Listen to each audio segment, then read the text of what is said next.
Centre des professions financières est une association qui a pour but de comprendre et faire comprendre les professions financières et leurs évolutions.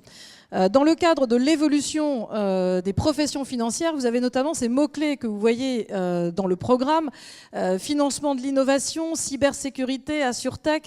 On parlera évidemment de l'évolution numérique aussi. Et ce centre effectivement des professions financières a donc pour vocation de vous faire comprendre aussi et d'essayer de comprendre et de faire comprendre les évolutions des nouvelles technologies et de l'impact pour les professions financières elles-mêmes. Dans le cadre des colloques que le Centre des professions financières organise, il est particulièrement important, en tout cas il nous a semblé important, de pouvoir aussi, et c'est la raison pour laquelle on est aujourd'hui dans cet auditorium, pouvoir faire dialoguer le monde de la recherche et le monde des professions financières. Et notamment dans le cadre des deux des trois tables rondes, ça sera le cas puisque, comme vous allez le voir, dans le cadre des différents sujets que sont l'innovation dans l'assurance, mais aussi la cybersécurité, l'objectif est de pouvoir voir ce qu'apportent les travaux de recherche à ces sujets tout à fait majeurs. Ma présentation donc, va se faire en 2 temps. Je vais parler un petit peu de ce risque sur le rendement agricole et puis des moyens qui sont offerts de le gérer au monde agricole qui vont, vous allez le voir, mêler de l'assurance, du spatial et de la finance. Et donc, en termes d'innovation, je pense que le terme d'aujourd'hui n'est pas usurpé de ce point de vue-là. Donc un petit mot sur le rendement agricole. Le rendement agricole, c'est la quantité récoltée par unité de surface cultivée qui peut fluctuer aussi bien à la hausse qu'à la baisse, pour un certain nombre de raisons. En gros, il y a 3 types de raisons importantes qui expliquent ces fluctuations. Vous avez des raisons qui sont liées stricto sensu à la météo. Ça paraît une évidence, bien sûr. Un manque de pluie fait que le rendement est en général plus petit que ce qu'on attend. Ça peut être des éléments tout à fait exogènes à la météorologie, comme l'environnement géopolitique au sens très très large. On peut avoir une nouvelle norme, une réglementation, une donnée économique qui fait que le rendement est plus grand ou plus petit, un phénomène géopolitique, pourquoi pas, évidemment. Et puis vous avez les événements, les causes qui sont dues à l'agriculteur lui-même, parce que vous en avez qui vont être plus performants que d'autres, qui vont mettre l'engrais au bon moment, qui vont fertiliser correctement ou pas, etc., etc. Donc on a différentes causes, évidemment. La cause qui va m'intéresser dans la suite, c'est la cause météorologique, que quelquefois on appelle aussi climatique. Ne faisons pas de différence entre les deux pour l'instant. Pour vous donner un petit peu une idée du paysage qui va situer les travaux que je vais vous présenter ensuite, l'agriculture française, donc ça ce sont des données à fin 2014, c'est grosso modo 28 millions d'hectares cultivés qui se décomposent selon ce qui est indiqué dans le tableau à droite, pratiquement en 2 moitiés. Vous avez à peu près une douzaine de millions d'hectares qui sont du fourrage, tout simplement. Donc ça veut dire du pâturage et des réserves de fourrage pour nourrir les animaux, pour l'essentiel. Et puis vous avez à peu près une autre moitié qui sont les grandes cultures céréalières, oléagineux ou pas, enfin peu importe. Vous avez ici un tableau qui vient, la source des données, c'est le ministère de l'Agriculture, tout simplement, pour l'année 2014. Ce qui va m'intéresser dans la suite, ce sera la partie qui est appelée ici grassland, c'est-à-dire vraiment le fourrage, c'est ça qui m'intéresse, même si nos travaux, dans le cadre de l'initiative de recherche, qui allie donc des acteurs comme Airbus d'une part pour la partie satellite ou Crédit Agricole Assurance à travers son assureur Pacifica, s'était intéressé déjà à des problématiques sur les céréales, mais je vais focaliser ici pour ne pas dépasser les 10 minutes imparties sur le fourrage. Donc ces 28 millions d'hectares cultivés en France, c'est grosso modo un petit peu moins de 30 milliards de valeur ajoutée, c'est-à-dire un peu moins de 1,5% du PIB français de l'époque, qui était un petit peu supérieur à 2000 milliards d'euros. Voilà, ça situe un petit peu le paysage. Alors maintenant, sur le risque qui m'intéresse ici, c'est-à-dire la fluctuation du rendement lié à une récolte.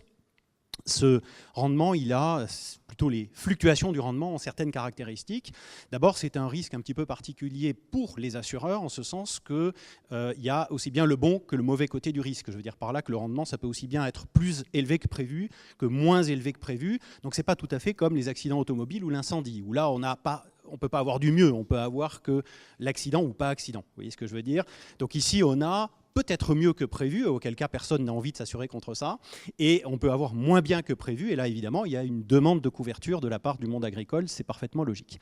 Une autre particularité de ce risque, c'est que, notamment quand on pense à une cause comme la sécheresse, il y a une composante systémique, c'est-à-dire que si vous avez une grande sécheresse en France, il y a eu par exemple 2003, il y a eu aussi printemps 2011 par exemple, printemps-été 2011, avec une sécheresse pour les agriculteurs importante, vous avez un caractère systémique, c'est-à-dire que le risque n'est pas localisé, mais il va se matérialiser par un grand nombre de sinistres très largement répartis sur le territoire.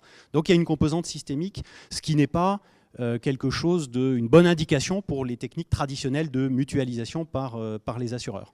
C'est un risque d'origine naturelle en général, et donc ça veut dire sans recours possible, que ce soit un recours amiable ou légal, il n'y a pas, par principe.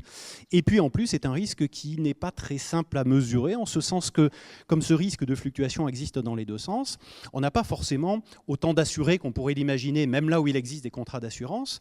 Et donc ça veut dire qu'il y a un phénomène d'antisélection éventuelle lié à ce risque-là, qui fait que les données observables ne sont pas forcément le reflet précis du risque lui-même. Ça, c'est une des difficultés. Et puis, il y a également de l'aléa moral, alors notamment quand il s'agit d'expertiser des dommages, c'est-à-dire une baisse du rendement agricole sur un territoire donné ou sur des parcelles cultivées données. Il est évident que la mesure n'est pas simple, il faut envoyer un expert sur place. C'est d'abord très coûteux pour les sociétés d'assurance, le coût est vraiment très élevé. Et deuxième sujet, il y a une subjectivité potentielle dans le jugement des experts. Donc ces problématiques font que ce risque est en pratique couvert. Alors pour les personnes qui sont assurées, évidemment, les exploitants qui sont assurés à travers, dans certains cas, des contrats d'assurance. Donc il existe des contrats qui s'appellent par exemple multirisques climatiques agricoles. Donc, ce sont bien des contrats qui existent. Des réassureurs qui participent évidemment à couvrir les assureurs qui portent ces risques, logiquement. Donc ça, ce n'est pas une originalité, bien sûr, en soi. Et puis également l'intervention, dans certains cas, du Fonds national de garantie des risques agricoles, celui qu'on appelait autrefois le Fonds des calamités agricoles, qui, au titre de ces calamités qui sont décidées par arrêté interministériel de 2010, si je ne dis pas de bêtises au jour d'aujourd'hui, définit cet arrêté un certain nombre de risques qui sont considérés comme non assurables et qui donc vont justifier l'intervention d'un fonds, ce fameux fonds FNGRA, qui est doté de façon paritaire par des cotisations d'assurance complémentaires ou surcomplémentaires qui viennent du monde agricole et puis une dotation publique qui augmente, qui multiplie par deux les fonds disponibles. Donc voilà en gros le paysage ici. Alors ce qui est envisagé, enfin ça existe déjà, mais je parle ici d'une piste évidemment assez récente, c'est pour essayer de réduire les désavantages que je viens d'évoquer sur cette gestion du risque, de fluctuation du risque agricole, de créer un indice, ou peut-être des indices, mais en tout cas au moins un indice qui serait représentatif le plus correctement possible du risque sous-jacent et de se servir de cet indice pour écrire des garanties assurantielles, c'est-à-dire en fait élaborer et commercialiser ensuite des contrats d'assurance, toujours sur ce risque de rendement des récoltes. Et donc pour fabriquer un tel indice, la technologie, disons, qui est utilisée aujourd'hui, c'est celle qui consiste à envoyer un satellite, d'où la présence de gens comme Airbus, évidemment, dans la boucle de ces sujets, d'observation de la Terre, qui va périodiquement, donc ça peut se faire tous les jours, tous les 8 jours, tous les 15 jours, à intervalles réguliers tout au long de l'année, relever la croissance des plantes en mesurant, en lisant simplement les couleurs,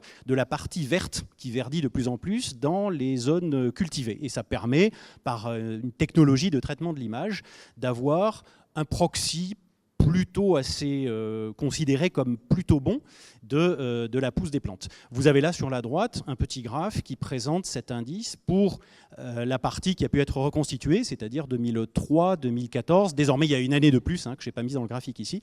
Donc, il y a une douzaine d'années de recul sur l'indice en question. Donc l'idée, c'est de partir de cet indice et de se dire, pour une société d'assurance qui aurait besoin d'utiliser un tel indice pour fabriquer un contrat d'assurance, donc écrire des garanties dessus. En gros, la garantie, c'est de dire aux agriculteurs, si jamais votre rendement descend significativement en dessous d'un certain niveau de l'indice, on indemnise. En gros, c'est ça l'idée qui est derrière. Donc ça implique toute une série de contraintes. La disponibilité des données pour faire un tarif à partir de cet indice. Un assureur a besoin d'un historique pour calculer son tarif. Donc là, c'est une des contraintes aussi. Se préoccuper des problèmes d'aléa moral, d'antisélection qui seraient liés à l'indice. Un indice, à un moment donné, il peut ne pas être le reflet parfait de ce que l'agriculteur a subi dans son champ. Donc ça va induire un certain comportement commercial du client. Ça, c'est très important donc, quand on traite cette problématique du risque de base, de s'en soucier. Et puis c'est également de se demander comment couvrir, c'est-à-dire en quelque sorte refinancer ou réassurer pour l'assureur la composante systématique du risque agricole en question. Et là, les parties prenantes potentielles, ça s'appelle évidemment des réassureurs, qui eux peuvent internationalement diversifier, je veux dire géographiquement à l'international leur portefeuille, ce qu'un assureur local peut difficilement faire, donc ils ont un avantage de ce côté-là. Et puis c'est également les marchés de capitaux, parce que dans les marchés de capitaux, il y a des investisseurs qui sont demandeurs de classes d'actifs dont les caractéristiques en termes de risque et de rendement ne sont pas corrélées ou pas trop corrélées avec les actifs traditionnels, c'est-à-dire les actifs tels que les obligations privées, publiques ou les actions, pour prendre des choses, disons, standards.